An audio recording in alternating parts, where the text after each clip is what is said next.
Com 1.554 mortes e 70.869 casos registrados em 24 horas, o Brasil ultrapassou a marca de 90 mil mortes pela doença do coronavírus e, desde o início da pandemia, teve 2.555.000 infectados. A média diária de mortes nos últimos 7 dias está em 1.043. 6 estados têm alta no número de mortos, 11 estão em situação estável e a baixa em 9 estados. No mundo inteiro, são mais de 17 milhões de casos, com 670 mil mortes, e mais de 10 milhões e 700 mil pacientes recuperados. A taxa de mortalidade dos casos encerrados está em 6%. Os Estados Unidos registraram 10 mil mortes em 11 dias para chegar a 150 mil óbitos. Hoje foram mais 66.411 casos e 1.417 mortes. O total subiu para mais de 4 milhões e meio de casos confirmados e mais de 153 mil mortes. A Flórida teve um recorde de 217 mortes num dia. A Califórnia também bateu seu próprio recorde, com 197 mortes num dia. 21 estados americanos estão na zona vermelha, tem mais de 100 casos para cada 100 mil habitantes por dia. O Dr. Anthony Fauci, o principal epidemiologista dos Estados Unidos, identificou surtos crescentes em Ohio, Indiana, Kentucky e Tennessee. Só o estado de Vermont é uma zona verde, sem mortes em 6 semanas. Depois da Califórnia e da Flórida, o Texas também ultrapassou Nova York em número de casos. O Alasca não deixa entrar ninguém do Sul sem um certificado de imunidade. O deputado federal do Texas, Louis Gohmert, contrário ao uso da máscara, pegou o coronavírus e atribuiu a doença ao uso de máscara.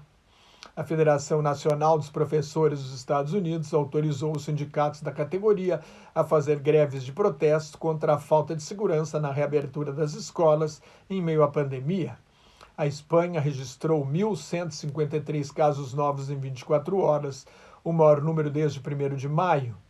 A França notificou 1.392 casos novos num dia, o maior número desde 26 de junho.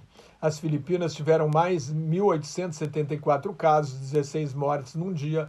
Foi o 10º dia seguido com mais de 1.000 casos novos. O total passa de 85 mil, com 1.962 mortes.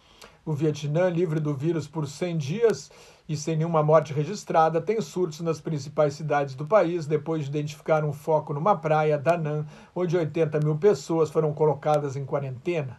Mais 118 casos foram identificados num dia. O Instituto de Doenças Infecciosas do Japão concluiu que o surto no navio de cruzeiro Diamond Princess foi causado por uma única pessoa. A contaminação atingiu 712 pessoas e 13 morreram.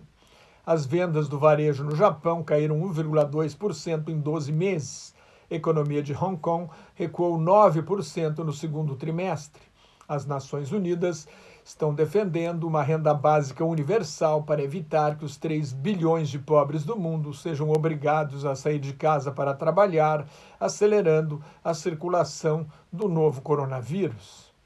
Por causa do contágio, o presidente do Conselho da Reserva Federal, o Banco Central dos Estados Unidos, Jerome Powell, observou que a recuperação econômica perde força porque os consumidores estão receosos e as empresas, especialmente as pequenas, estão readmitindo menos trabalhadores licenciados. A produção de automóveis no Reino Unido caiu 42% no primeiro semestre do ano para o nível de 1954.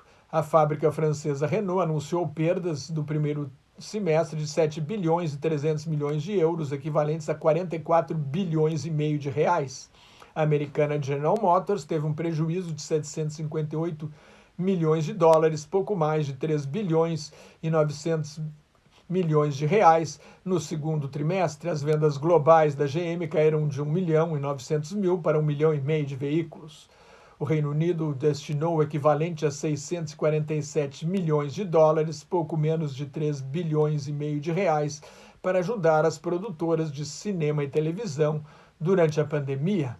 A Rússia anuncia o lançamento de uma vacina em meados de agosto, mas há dúvidas sobre a qualidade. O grupo sanguíneo O é o mais protegido contra a Covid-19, de acordo com o Dr. Carlos von Millen, um médico gaúcho, professor da Universidade de San Diego, na Califórnia. A asma não é considerada um fator de risco para agravar a Covid-19. O vírus já foi localizado dentro do ouvido. Já a doutora Denise Garret adverte que a doença também provoca problemas cardíacos de longo prazo em 80% dos pacientes, inclusive em quem não tinha problemas do coração. 1/3 dos pacientes tem sintomas de longo prazo, como fadiga, falta de ar, fibrose pulmonar, insuficiência hepática, dores no peito e nas articulações e problemas neurológicos, como delírio, psicose, encefalite viral, outras doenças do cérebro, acidentes vasculares cerebrais e distúrbios, como a síndrome de Guillain-Barré. Entre os jovens de 18 a 34 anos, 20% têm sintomas de longo prazo.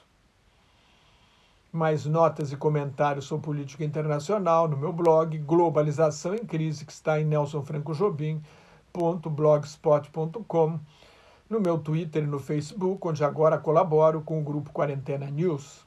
Cuide-se, fique em casa se não tiver nada muito importante a fazer na rua e muito obrigado pela atenção.